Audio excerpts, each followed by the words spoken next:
Começando assim de forma animada, eu quero compartilhar algo com vocês e não é sobre casamento, é sobre família. Deus não tem promessa para casamento. Todas as promessas de Deus são para família. Quando Deus levantou Abraão, ele prometeu que todas as famílias da terra seriam abençoadas através da casa de Abraão. Então, o compromisso de Deus é de bênção para a família e não para o casamento. Não existe casamento feliz, existe família bem-sucedida. E, às vezes, para uma família ser bem-sucedida, a gente tem que passar algumas tristezas no casamento para entender o valor do casamento em favor da família. O casamento só tem sentido para o bem da família. O casamento não é um fim, o casamento não é projeto de vida. Se você tem como projeto de vida casar por casar é o pior projeto de vida. Não recomendo casamento para quem está pensando que casar vai fazer você ficar feliz. Paulo já falou isso. Então, é melhor ficar solteiro e poder abençoar a família melhor do que casado e não abençoando a família. Entendeu? Casamento não vai te fazer feliz. Aliás, você vai chorar muito por causa de um casamento. Mas não é pouco, não. Agora, uma família bem-sucedida vai ser a maior experiência de contentamento que um ser humano pode experimentar na vida. Casamento não cura a solidão. O casamento pelo casamento, às vezes, é a coisa que mais te faz se sentir solitário nessa vida. A nossa impotência em fazer um casamento feliz, muitas vezes nos deixa totalmente solitários. Faz a gente se sentir envergonhado. E aí, a única forma da gente enfrentar a nossa solidão é entender que o propósito daquela relação é abençoar a família. Aí você sai da caverna. Você encara. Amém, irmãos? Então, não coloque expectativa no casamento, mas coloque a sua esperança na família. Deus não arruma casamento para homem solitário, mas Deus faz todo homem solitário viver em família. Se você está pedindo um casamento para Deus, Ele não vai te dar. Mas se você pedir uma família para Deus, Ele vai te dar. Amém? Se tem algum jovem aqui pedindo casamento para Deus, casamento pelo casamento, eu acho que o capeta pode dar, mas Deus não vai dar, não. Deus só dá família para a pessoa. Casamento é uma relação... O casamento pelo casamento é uma relação comercial, promíscua, e é uma masturbação cara e sofisticada.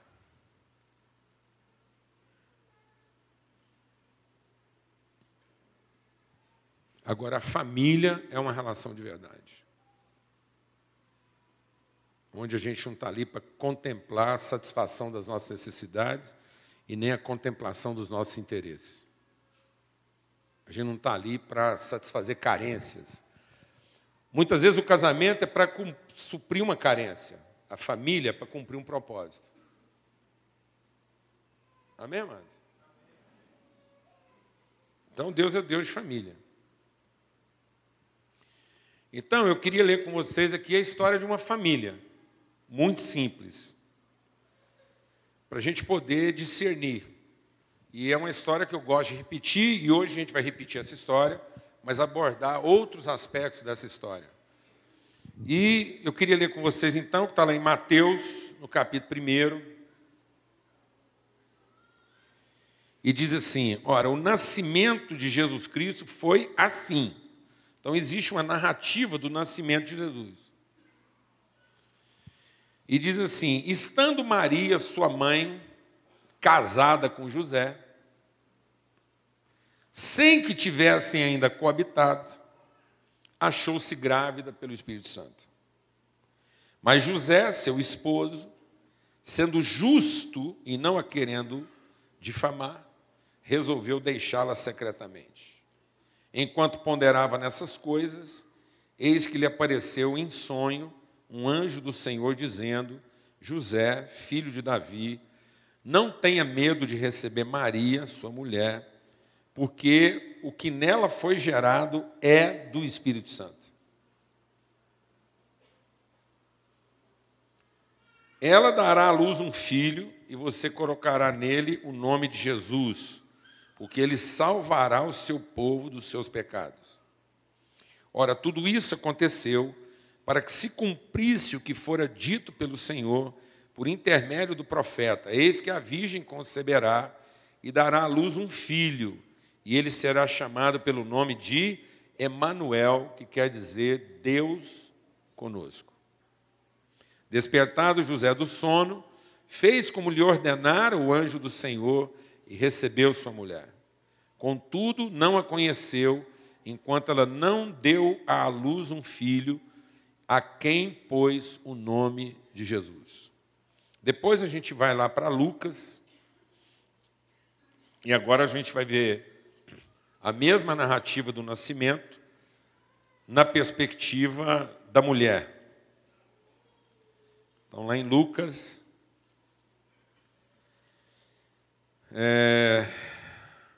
no capítulo 1, diz assim: no 6º mês, verso 26, foi o anjo Gabriel enviado da parte de Deus para uma cidade da Galiléia chamada Nazaré, a uma virgem desposada com certo homem da casa de Davi, cujo nome era José. A virgem chamava-se Maria. E entrando o anjo aonde ela estava, disse: alegra-te muito, favorecida, o Senhor é contigo. Ela, porém, ao ouvir essa palavra, perturbou-se muito e se colocou a pensar no que significaria essa saudação. Mas o anjo lhe disse: Maria, não temas, porque você achou graça diante de Deus, e você conceberá e dará à luz um filho, a quem você chamará pelo nome de Jesus. Ele será grande, será chamado Filho do Altíssimo. Deus, o Senhor, lhe dará o trono de Davi, seu pai. Ele reinará para sempre sobre a casa de Jacó, e o seu reinado não terá fim. Então disse Maria ao anjo: como se dará isso? Pois não tenho relação com homem algum. Respondeu-lhe o anjo: descerá sobre ti o Espírito Santo, e o poder do Altíssimo te envolverá com a sua sombra, por isso também o ente santo que há de nascer será chamado Filho de Deus. E Isabel, tua parenta, igualmente concebeu um filho na sua velhice, sendo ela já está no 6º mês, e ela dizia que ela era estéril. Porque para Deus não haverá impossíveis em todas as suas promessas. Então disse Maria: eis aqui a serva do Senhor, que se cumpra em mim conforme a tua palavra. E o anjo se ausentou dela. Amém, amados? Então a gente quer refletir sobre essa história aqui. Amados, vamos entender uma coisa aqui de princípio. Tudo que a Bíblia relata, eu tenho insistido isso, porque senão a gente não se apropria do ensinamento bíblico. Tudo que a palavra de Deus relata tem caráter pedagógico. O caráter não é histórico. Tampouco é um caráter litúrgico. Tampouco é um caráter metodológico. Então, o foco, a essência, aquilo que é o propósito mais essencial da palavra de Deus, não é estabelecer uma metodologia, não é criar uma estrutura, e nem determinar um rito. Então não é o rito, não é o seu conteúdo histórico, metodológico, institucional ou litúrgico. É o seu caráter pedagógico. Então, toda vez que a gente tem um texto, ele tem que transformar o nosso entendimento. E a forma como Deus comunica o seu caráter, a forma pedagógica como Deus comunica o seu caráter, seu valor, sua natureza, é uma forma muitas vezes estética. Então, isso está lá em Gênesis. Deus diz assim: façamos o homem de modo que o homem seja a imagem segundo a nossa semelhança. Então, existe um valor estético, desde que a estética tenha caráter pedagógico. Então, a beleza da estética de Deus não é a harmonia do traço, não é a beleza aparente, mas é a virtude que ela comunica. De modo que, sem a comunicação e o aprendizado do valor ético, do caráter, da natureza, a nossa estética nos corrompe, ela nos confunde. Então, toda vez que eu olho para uma imagem, eu leio uma história e não me aproprio daquele valor, eu vou ficar confundido pelo que é aparente. Então, o aparente, eu vou absorver o aparente, eu vou absorver aquilo que é óbvio, eu vou enxergar, mas não vou ver. Eu vou escutar, mas não vou ouvir. Então, se eu enxergo, mas não vejo, se eu escuto, mas não ouço, quando eu falo, mas não digo.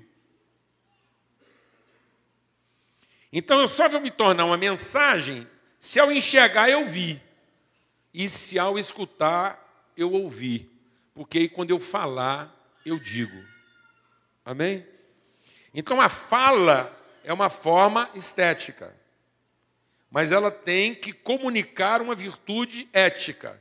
Se eu só falo, eu posso falar de maneira bela.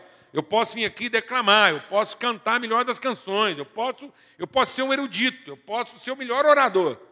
Mas se isso não comunica o Espírito de Deus, se a natureza de Deus não está sendo comunicada, então eu sou um engodo. Eu sou uma falácia, eu sou uma mentira. Eu vou enganar as pessoas. Porque o que vai salvar a pessoa não é a forma poética com que eu vou compor o discurso, porque a letra mata. Então, a letra é o estético, o espírito é o ético. Então, toda vez que Deus desenha uma imagem, é para Ele comunicar seu espírito. Glória a Deus, amados. Amém? E se eu não entender isso, eu vou ficar encantado com o discurso, eu vou ficar emocionado com o rito, aí eu vou ficar emocionado com o culto, vou ficar arrepiado com a mensagem, vou ficar arrebatado com a música, mas não vou ser transformado. Aí eu vou precisar daquilo de novo. Amém? Aí isso é uma pinga, isso é uma cachaça. É o espinafre do Popeye. Mas logo está ruim de novo. Entendeu? Porque muda, mas não transforma. Então, o entendimento da palavra de Deus é para transformar. E, principalmente, transformar não para que eu tenha informação histórica, mas para que eu tenha uma noção clara de identidade. Então, a principal transformação não está no que eu faço e no como eu faço. A principal transformação está em quem eu me torno. Vou falar devagar. Então, o que e o como é o estético. O quem é o ético, é o caráter. Então, toda vez que Deus está contando a história, Ele está produzindo uma imagem para comunicar uma virtude. Quando eu aproprio da virtude, do caráter, da semelhança, então eu me torno quem Deus queria lá na eternidade que eu fosse. Então, Deus não está querendo padronizar meu comportamento, Deus não está querendo determinar meu endereço. Então, Deus não tem, deixa Deus ministrar o seu coração. Deus não tem compromisso com a casa que a gente mora, o carro que a gente anda, o dinheiro que a gente ganha, a empresa que a gente administra, e nem o culto que a gente frequenta. Deus tem compromisso com a pessoa.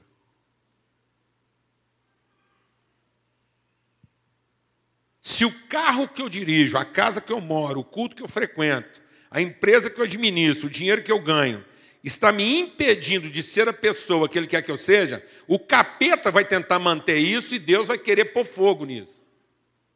Então, às vezes, você viu algumas coisas na sua vida pegando fogo, achou que era o capeta e não era Deus.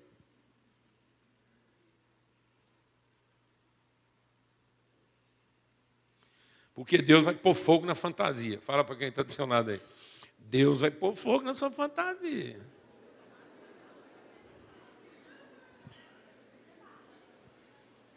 Uma hora você fica pelado aí num lugar que você não estava esperando, passando umas vergonhas aí, é porque Deus está pondo fogo na fantasia. Quem está entendendo o que eu estou falando? E quem fica tentando salvar a sua fantasia é o capeta. Entendeu não, mas? Por que a gente está compartilhando isso? Porque a história que está sendo contada aqui não é apenas a história do nascimento de Jesus indivíduo. É a história do nascimento de Jesus pessoa. Então, essa é a história de uma genética que está sendo trazida à Terra. Vai nascer, através de um casal, José e Maria, uma criança de genética divina. Toda a história contada até aqui, tudo que foi acontecendo no mundo, foi se preparando para esse momento. Então, agora esse momento é apoteótico. É a consumação de todas as coisas. Agora, finalmente, deixa Deus ministrar no seu coração. Agora, finalmente, aquela coisa que Deus tinha falado lá, façamos o homem que seja a imagem conforme a nossa semelhança, não era o Adão. O Adão foi como Deus começou. A história mesmo está acontecendo agora. Vai pisar na terra esse homem que tem natureza humana e natureza divina. A partir de agora, há um povo sendo formado. Um povo que tem carne de homem, natureza humana, capacidade humana, sentimentos humanos, mas tem espírito de Deus. Então, não é só o nascimento de Jesus, é o nascimento de Jesus o Cristo. Porque do mesmo jeito que foi com Adão, quando Deus acabou de formar Adão, tinha um mistério dentro de Adão. Qual era o mistério que tinha dentro de Adão? Qual era o mistério que o Adão trazia dentro dele? A Eva. Então, quando Jesus nasceu, ele nasceu para cumprir um propósito eterno e sublime, e aquele menininho que nasceu lá na manjedoura, em Belém, e que a Maria pariu, José cuidou, ele carregava dentro dele um mistério, porque não era o nascimento de um indivíduo chamado Jesus, era o nascimento de uma pessoa chamada Jesus. Então não era o nascimento de um homem procurando uma mulher para casar, era o nascimento de uma família de natureza divina. Quem está entendendo o que eu estou falando aqui? Amém, irmãos? Por isso que o nome dele será Filho de Deus. Ele vai trazendo salvação ao mundo. E isso não diz respeito apenas a Jesus, diz respeito a Jesus e à igreja. É um povo. Daqui para frente, todo mundo que tem essa genética, todo mundo que tem essa ascendência, essa identidade com Cristo, tem o mesmo caráter e o mesmo propósito na vida. Trazer salvação para o mundo e ser príncipe na terra. Isso é uma inspiração. Glória a Deus. Agora, em que contexto, em que cenário, qual é a cena que Deus montou para ensinar isso para a gente? Para a gente entender que ambiente forma, em que ambiente a salvação foi revelada. Em que ambiente esse ser de Deus, esse Filho de Deus, príncipe, segundo a raiz de Davi, em que ambiente forma um príncipe, filho de Deus, salvador do mundo? Como é que forma isso? Em que ambiente? Como é que é a composição, o cenário? Amém, amados? Quem está entendendo? É a linguagem, então tem que entender. Primeiro, um ambiente de absoluta simplicidade. É um José e uma Maria.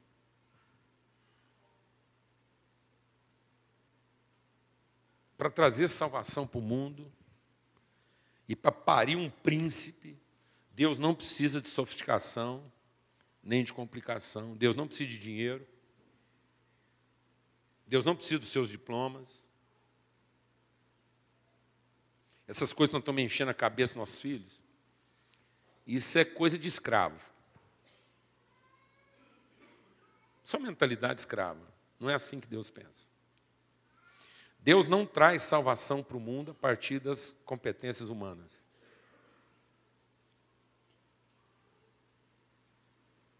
As habilidades. É um José e uma Maria. Um carpinteiro, construtor de casa, e uma jovem de cerca de 16, 17 anos de idade. O tipo de casal que nunca se formaria dentro desse ambiente aqui. Não tem um pai dentro desse auditório aqui, aquele irmão que está de jaqueta amarela lá, passa para dentro. Quem está do lado de fora da porta, passa para dentro. Passa para dentro aí. Passou? Pronto. Daquele vidro para dentro lá, se depender de nós, não casa um casal desse aqui não.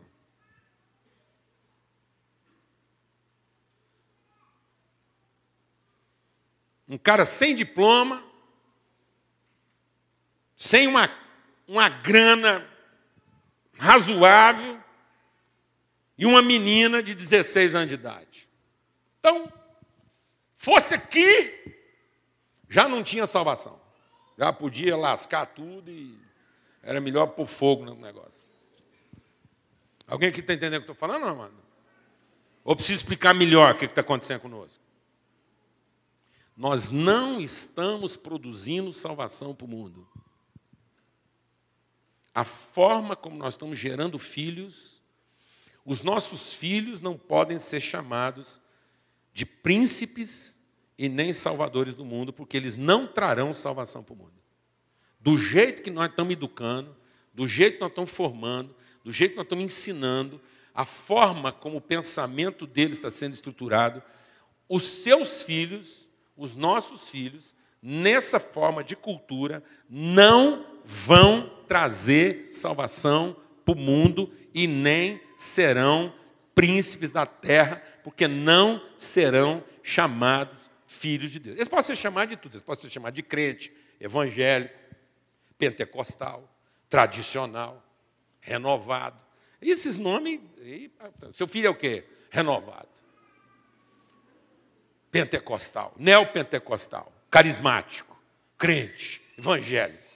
O que mais? Engenheiro, advogado, juiz, doutor. Sua filha é psicóloga, cheia de diploma. Mas eu quero falar para você uma coisa.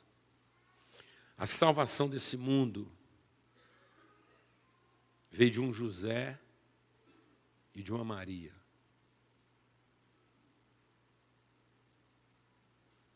Uma menina. Na nossa cabeça. Mas não era uma menina, era uma mulher em quem Deus encontrou graça. Uma mulher pronta a se submeter à vontade de Deus na vida dela. É assim que as nossas filhas tinham que estar sendo formadas. Nossas filhas não podem continuar pensando que a salvação delas vai ser vir para cá rezar para Deus arrumar um bom marido para elas. E que isso vai garantir para ela bons filhos. Porque o marido da Maria estava pensando em largar ela no dia que ele ficou sabendo que ela estava grávida. Se não é Deus garrar com ela lá, ia ser mãe solteira.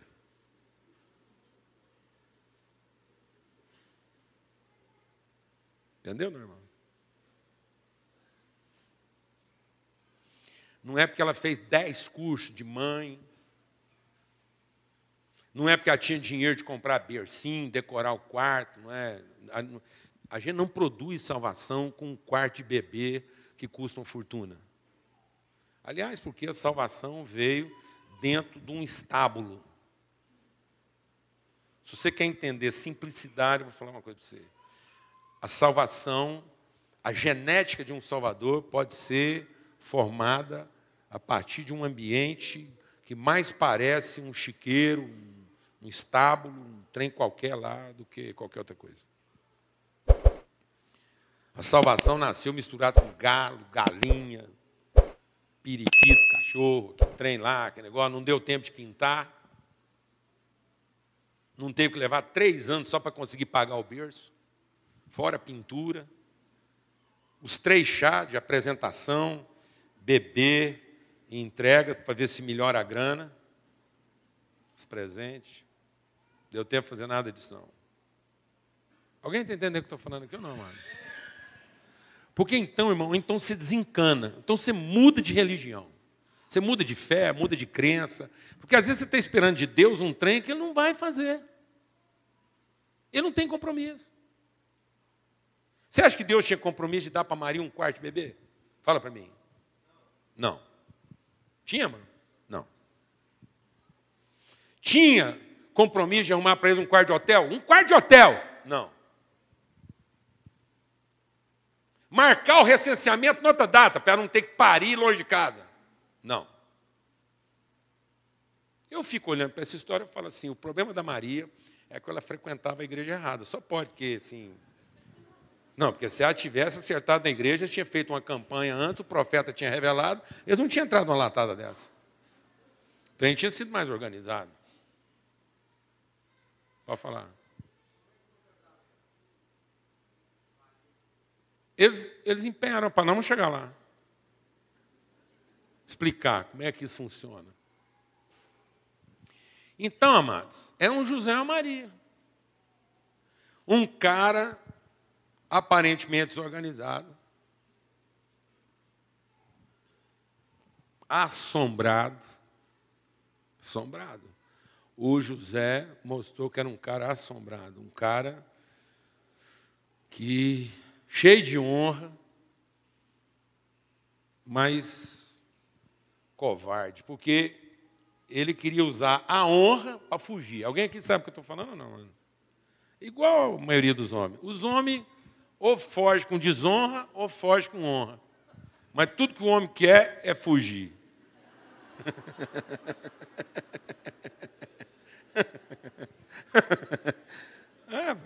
Dá mais de um filho que não sabe se é dele. Então, irmãos, o que nós estamos ensinando para os nossos filhos? Que a salvação do mundo virá através deles? Ou que eles têm que se salvar do mundo? O que nós estamos ensinando para os nossos filhos? Como é que os nossos filhos estão sendo batizados? Como aqueles que vão salvar o mundo ou como aqueles que serão salvos do mundo? O que eles estão aprendendo lá em casa desde o dia que eles nasceram? Que nome que você deu para o seu filho? Alguém que Deus salvará ou alguém que Deus usará para trazer salvação? Eu vou te perguntar de novo. O que seu filho aprendeu desde o dia que ele nasceu? Que Deus vai poupá-lo ou que ele vai trazer salvação para o mundo? Que nome foi dado para ele? E o que ele está sendo ensinado a pensar? Que ele é um príncipe que veio para liderar, ou ele é um déspota que veio para tomar, controlar e dominar? Como é que nossos filhos estão sendo ensinados? A pensar como um escravo que vai alcançar poder para finalmente poder escravizar os outros em vez de ser escravizado? Alguém que vai comprar sua própria euforia? Ou ele está sendo ensinado que, independente de qualquer situação que ele tiver na vida, se ele for pobre ou rico, se ele for saudável ou doente, isso não muda o fato de quem ele é. E ele é, desde o seu nascimento e desde a eternidade, ele foi formado por Deus para ser príncipe, salvador do mundo. De modo que se ele for down, ele vai ser um príncipe down. De modo que se ele for autista, ele vai ser um príncipe autista, príncipe dos autistas e um autista príncipe para tudo quanto é família. De modo que se ele for um paraplégico, um desmembrado, ele continua sendo o quê? Príncipe. E através dele os paralíticos, a humanidade, os desmembrados, os down. Se ele for um anão, ele será um anão o quê? Príncipe. Se ele for pobre, ele será um pobre o quê? Príncipe. E Deus trará salvação na terra através dele. De modo que ele não tem que ser rico, poderoso, influente. Ele só tem que ter firme convicção do que é que ele veio fazer nesse mundo. E a partir dos pais dele, ele não pode ter dúvida disso. E muitas vezes os pais são os primeiros a encher a cabeça deles de quê? Já não chega o mundo falar para eles, já não chega o mundo a encher a cabeça deles de merda, porque merda não é palavrão, não. Merda é uma forma elegante de falar um trem que com outro nome é palavrão.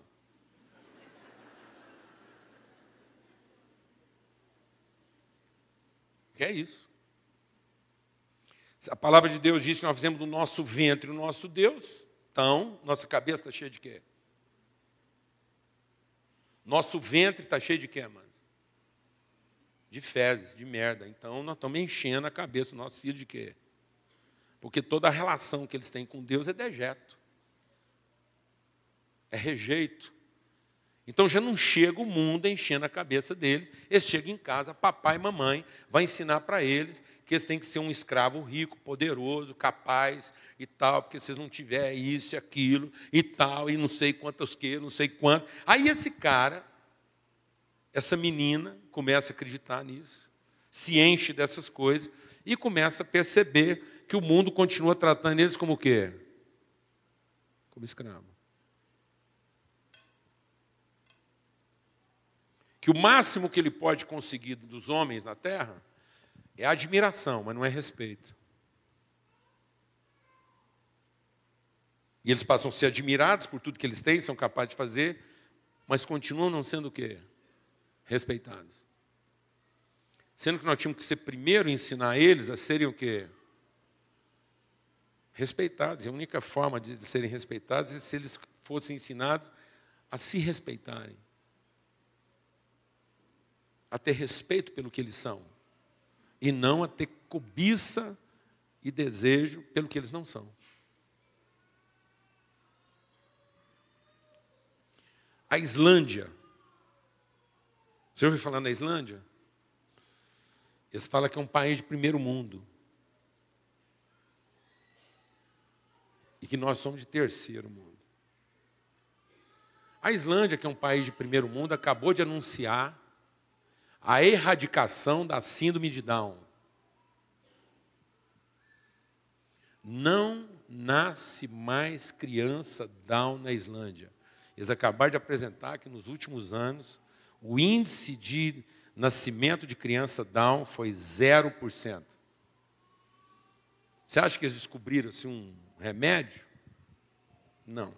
Diagnóstico precoce e aborto. Genocídio legalizado. Porque Down não é gente. É estorvo. Então agora eles finalmente têm um país que não nasce mais ninguém com Down.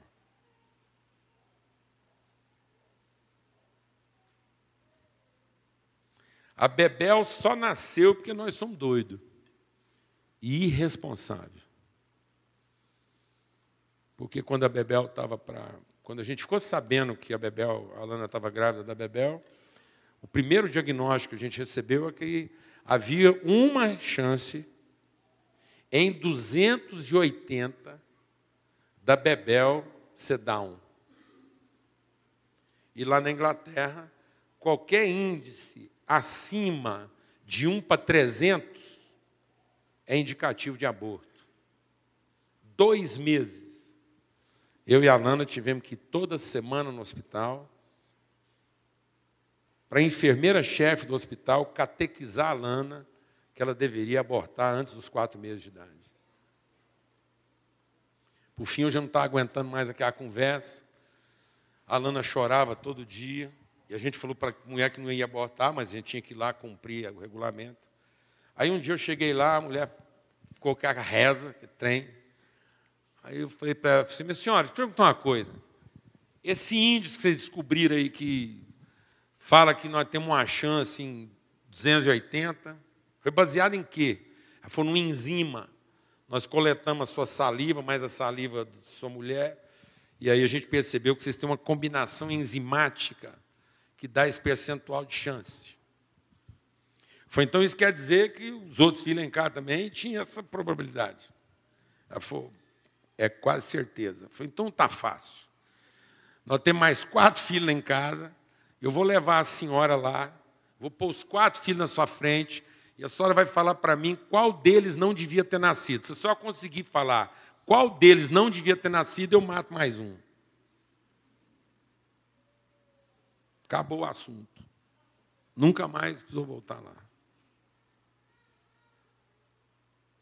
Do que você está aceitando que seus filhos sejam chamados?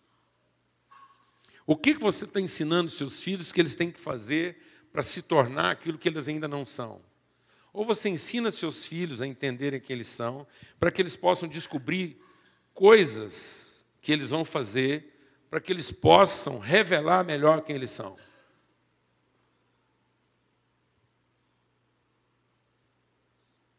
E se ele não acertar no que ele fez, ele deixa de ser quem ele é? Então, amado, você está vendo que o compromisso de Deus é com a família. E sendo o compromisso de Deus com a família, é o compromisso com o propósito. Então, Deus não tem compromisso com a minha felicidade. Deus tem compromisso com o propósito da minha vida. E uma vez que eu estou alinhado, harmonizado com o propósito de Deus na minha vida, como família, isso vai garantir a minha alegria. Então, a minha alegria está garantida no cumprimento do propósito. Mas não há garantia da minha felicidade. Deus não garante a minha felicidade para que eu possa cumprir o propósito. Deus garante que o propósito será cumprido se eu me submeter à sua vontade, e isso será a minha alegria. Então, a alegria do seu filho não é o que ele vai fazer para ser feliz. A alegria do seu filho está em que ele tenha compromisso com o seu propósito, porque isso é que vai trazer para ele plenitude, independente do estado, independente se faltar um braço, uma perna, uma orelha, um olho, dinheiro, tamanho, qualquer coisa. Independente dele ter um diploma ou não. Porque quando a gente coloca essas coisas na nossa casa, essas coisas viram pau de bater em doido. Porque viram um instrumento que a gente tem para cobrar dos outros os nossos direitos. Então, outro aspecto disso, então, o que nós estamos falando aqui? Primeiro, que é uma condição simples. Segundo, que é uma condição de propósito. É uma genética. Todo filho e filha de Deus é príncipe neste mundo e está aqui para trazer salvação para a terra. Então, o pessoal às vezes fala assim, meu Deus, o fulano de tal trabalha tanto, parece que ele tem assim, um espírito meio messiânico. Não, mas esse é o espírito que todo filho e filho de Deus devia ter. Todo filho e filho de Deus devia pensar que é Messias, porque é igual a Jesus, é filho, é tão filho de Deus quanto Jesus é. E Jesus tem uma missão, ele é um Messias. Ele tem uma missão, e a missão dele é trazer salvação para a terra. Mas nós temos a tendência de achar que é o Jesus indivíduo que traz salvação para a terra. Não, é o Jesus pessoa. É Cristo e a igreja. Então, o caminho da salvação hoje para a humanidade é a igreja. E não é a igreja instituição, não é o culto. É o povo. O culto não vai salvar a humanidade. Mas o povo de Deus pode salvar a humanidade. O rito não vai salvar a humanidade. Não é um rito mais sofisticado, ou um rito mais simples. Eu estava conversando com os jovens lá agora. Que tipo de culto Jesus gosta? Que tipo de culto Deus gosta? Ninguém sabe. Porque, na verdade, Deus não gosta de culto. Deus gosta de estar com os filhos dele. Que tipo de comida Deus gosta? Não sei. Quando ele está na praia, deve ser camarão. Quando ele está em Goiás Velho, deve ser arroz com piqui, porque não é possível que Deus, só porque é Deus, pensa que vai comer um camarão bom em Goiás Velho, ou que vai comer piqui com arroz na praia. Então, Deus tem essa capacidade de adaptação. Até porque foi ele que fez as coisas, ele sabe que a chance dele comer um camarão estragado em Goiás Velho é muito grande, porque aquilo até chegar lá, ser conservado, aquilo está cheio de amônia. A última coisa, ele está comendo um trem mais parecido com plástico do que com camarão. E com certeza o piqui que ele comia lá na praia foi congelado. Aí já não é mais a mesma coisa. Deus não senta numa praia, na Bahia, e pede um frango caipira.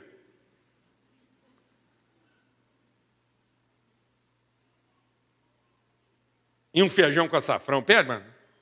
Ah, não é possível.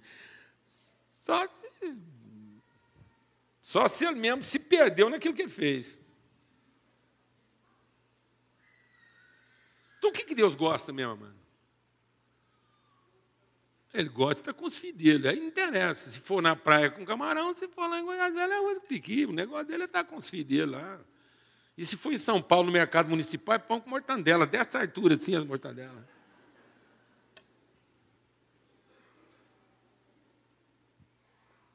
Amém. E quando ele está com os filhos dele, ele gosta de saber que os filhos dele estão tudo o quê? Cumprindo o seu propósito. Deus não senta com os filhos dele para saber quanto é que eles estão ganhando. Você consegue imaginar Deus sentado na mesa, conversando com esse? Ele falou assim: quanto é que está ganhando?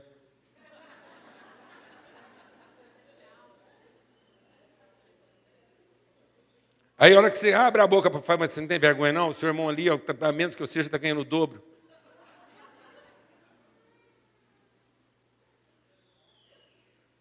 Ah, não, gente, pelo amor de Deus. Nós tínhamos que ter vergonha. Nós tínhamos que ter vergonha do que nós estamos fazendo com a nossa família. Nós tínhamos que terminar essa reunião aqui hoje, deitado no chão, chorando e arrependido. Porque nós estamos matando os príncipes, fazendo eles pensarem como escravos. Nós estamos anulando na vida da nossa família sua verdadeira vocação. Então, outro aspecto dessa família, a simplicidade, o propósito, a vocação, é o compromisso. Então, o que faz uma família? Uma palavra empenhada. Não é o coito, não é a transa boa, não é o pênis duro, não é aquela noite arrebatadora que você viu estrela. Não, amados. José e Maria ainda não tinham coabitado. A família não é formada a partir do que a gente gera na carne. A família é formada a partir do que a gente gera no espírito.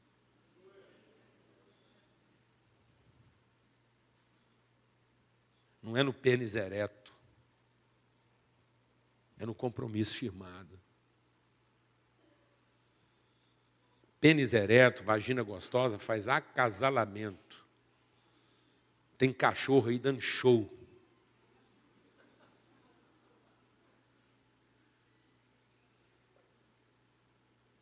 Porco dá 20 por dia. Cabrito dá uma, mas faz barulho para 50. Você vê um cabrito transando, você acha que deu 20.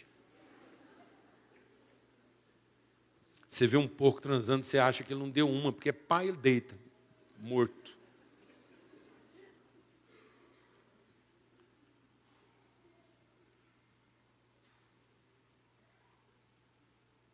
É o tamanho. O galo faz a alegria da galinha com um trem muito menorzinho do que o seu. Mas a galinha está feliz. Cantando para tudo quanto é lado. Alegre. Trenzinho de nada lá. Nós estamos perdendo para os frangos, mano.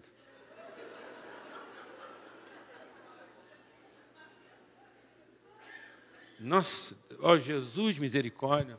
E o povo ainda fazendo curso. Dinheirão. Achando que o trem vai ser recuperado ali. Num malabarismo. E quem não tem a capacidade do malabarismo? Mano? Perguntaram para um cara com mais de 60 anos de idade. Eu agora só conto piada dessas coisas. Não sei se é para divertir ou para me distrair. Perguntaram para o cara, e aí, você ainda tem apetite sexual? Se for apetite sexual, não tem mais, é o talher.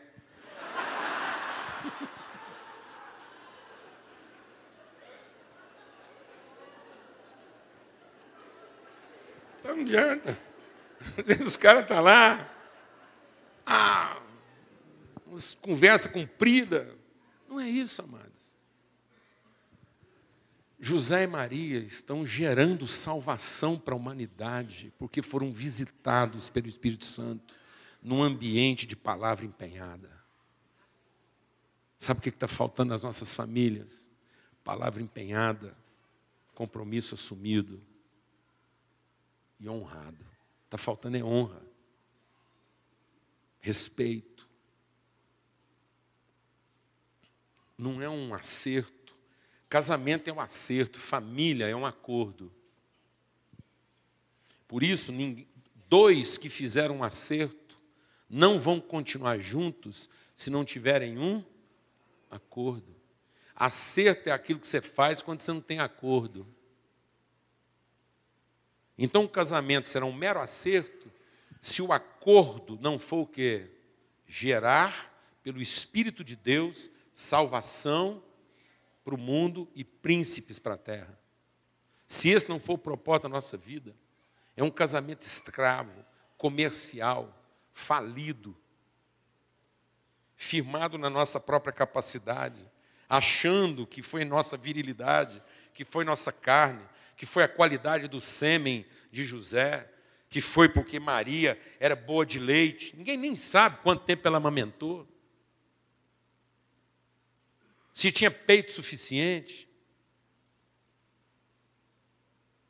mas sabia que ela estava pronta para se submeter. Responde a sua pergunta. O casamento é feito na palavra empenhada. A igreja está cheia de religiosidade. Os caras têm a pachorra de sentar na frente da gente. Eu encontro um punhado de gente, o cara chega lá e fala assim, eu vim aqui conversar com o senhor, porque Deus está falando no meu coração. Eu já estou há 20 anos com essa mulher e eu preciso resolver se eu vou casar com ela. Eu falo, como?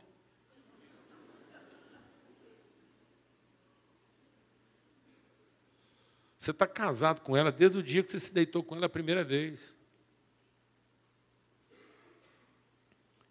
A maioria dos nossos filhos aqui já se casaram mais de uma vez.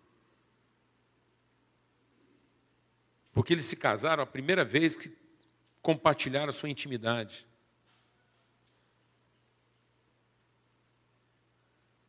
O divórcio não é quando ele vai lá no cartório e rasga um papel.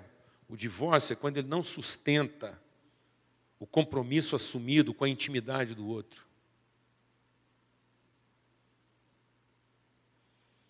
O divórcio acontece, a mente do divórcio é quando ele penetra a intimidade de alguém sem a mínima responsabilidade com o que ele vai colocar lá dentro. Por isso nós não vamos consertar a sexualidade dos nossos filhos falando de culpa e fazendo eles achar que por causa do sexo eles vão perder a salvação, vão para o inferno. A única coisa que pode resgatar a verdadeira sexualidade deles é responsabilidade com o propósito que eles têm na vida, de formar família.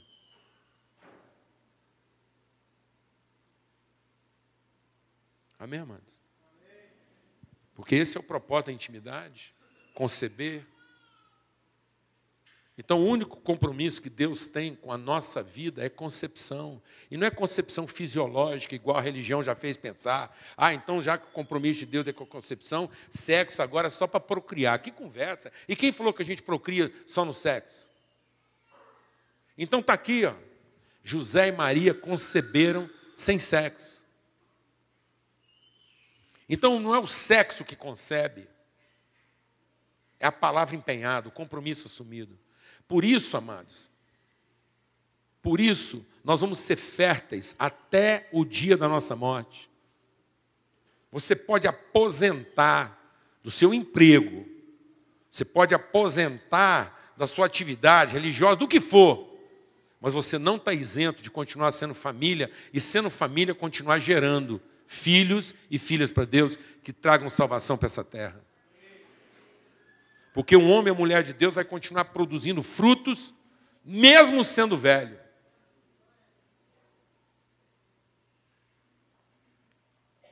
Então não interessa a idade que você tem,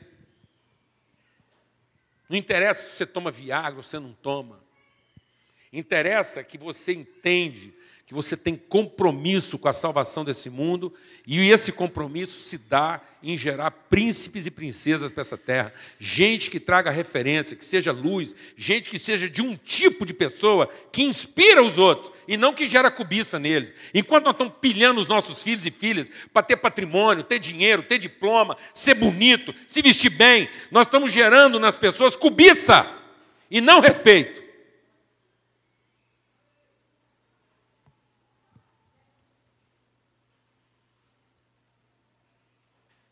Amém, irmãos? Amém. Então você não aposenta de ser pai, e nem mulher nenhuma aqui aposenta de ser mãe. Até o último dia da nossa vida. Sabe o que nós vamos estar fazendo? Formando família. Porque a bênção de Deus sobre a nossa vida é para que a gente frutificasse. Ah, mas eu adoto. De qualquer idade, adota alguém, assuma compromisso, empenha uma palavra, traz para perto de você. Qual o sentido da sua vida? Frequentar culto? Aposentar para poder viajar? Então vou te apresentar um programa de viagem maravilhoso, um cruzeiro fantástico. Melhor lugar você pode conhecer na sua vida, sem dinheiro. Você vem aqui, nós oramos agora, você morre, vai para o céu. Ó, vou te falar, não tem Bahamas, não tem Cancún, não tem Maiorca, tem Pirinópolis, Caldas Novas, tem nada nesse planeta melhor do que o céu. Você quer fazer a grande viagem da sua vida? E morar lá para sempre, de graça. Nós te embarca aqui agora. Sem nem pôr a mão no você. Ah, fim da minha vida, eu quero ter tempo para viajar. Jesus de misericórdia. Que ocupação inútil do nosso tempo, da nossa capacidade, do nosso dom, do nosso vigor, do nosso conhecimento de salvação. Que fim impróprio e desgraçado para a nossa fé. Ocupar-se de si mesmo e não de pessoas.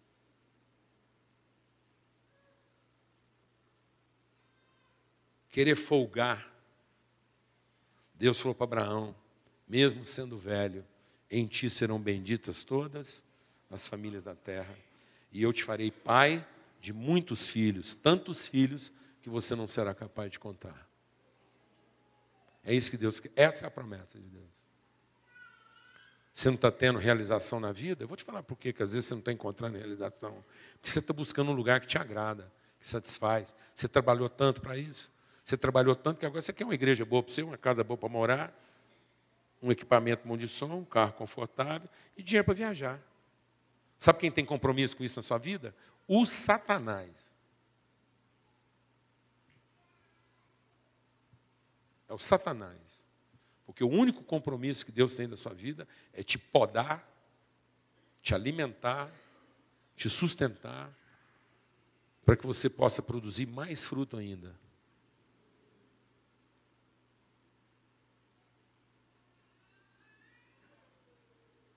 E no dia da sua morte, quem vai testemunhar seu fim não vai ser uma enfermeira que foi paga para isso? Não vai ser um plano de saúde? Sabe quem vai estar lá à volta de você? Seus filhos, recebendo, sabe o quê? Seu espírito. Amém, irmãos? Em nome de Jesus. Amém, meus irmãos? Vamos ter uma palavra de oração. Eu espero que essa palavra tenha inspirado você. Eu espero que todos saiam daqui essa noite grávidos. Pais grávidos e mulheres grávidas. Que a grande bênção dessa noite seja que uma gravidez coletiva. Quem está entendendo o que eu estou falando aqui? Uma renovação. Uma renovação do seu útero espiritual. Uma renovação do seu sêmen espiritual. Que você saia daqui intenso, animado, disposto a abençoar todas as famílias da terra. E saber que através da sua casa, da sua vida, todas as famílias da terra serão benditas. Amém?